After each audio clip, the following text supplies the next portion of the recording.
Wednesday morning இன்னைக்கு வந்து லஞ்ச்க்கு வந்து சிக்கன் பெப்பர் கிரேவி தான் பிளான் பண்ணியிருந்தேன். சிக்கன் செய்றதுனாலே ரொம்ப ரொம்ப அப்படியே சமைக்கிறதுக்கு ரொம்ப ஆர்வமாயிடும்.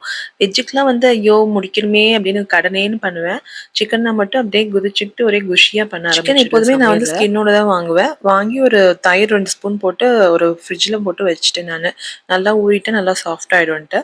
அதுக்கப்புறம் நம்ம எப்போதும் பண்ற மாதிரி 2 வெங்காயம், இஞ்சி பூண்டு, குழம்பு தூளு, மஞ்சத்தூள் எல்லாம் போட்டு அரைக்கிறதுக்கு வந்து தேங்காய், மிளகு, சோம்புலாம் போட்டு அரைச்சு ஊத்தி எல்லாத்தையும் ஒண்ணா போட்டுருவேன். தண்ணி கொஞ்சமா அந்த அரைச்சு ஊத்துறதோட தண்ணி மட்டும் தான். தனியாலாம் தண்ணி ஊத்த மாட்டேன்.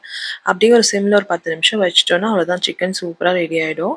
நான் வந்து எனக்கு இந்த மாதிரி இந்த கிரேவி கன்சிஸ்டன்சி வேணும்னு இப்போ ஆஃப் பண்ணிக்கிட்டேன். மேல கொத்தமல்லி தூவி இறக்கிட்டு, சாப்பாடும் சுட சுட ரெடியா இருந்தது. சரி அப்படியே சட்டி சோறு பண்ணிடலான்னு சட்டியில போட்டு நல்லா பெரட்டி விட்டு, கூடவே கொஞ்சம் நெய் ஊத்திக்கிட்டேன். ஏன்னா, அப்படி நல்லா காரமா இருக்கிறதுக்கு நெய் ஊத்தும்போது அந்த 2 காம்போ எனக்கு ரொம்ப ரொம்ப பிடிக்கும். சிக்கன்லாம் ரொம்ப சாஃப்ட்டா வெந்திருந்தது. சுட சுட சாப்பிட்டாச்சு. கன்டென்ட் பிடிச்சிச்சுன்னா சப்ஸ்கிரைப் பண்ணுங்க.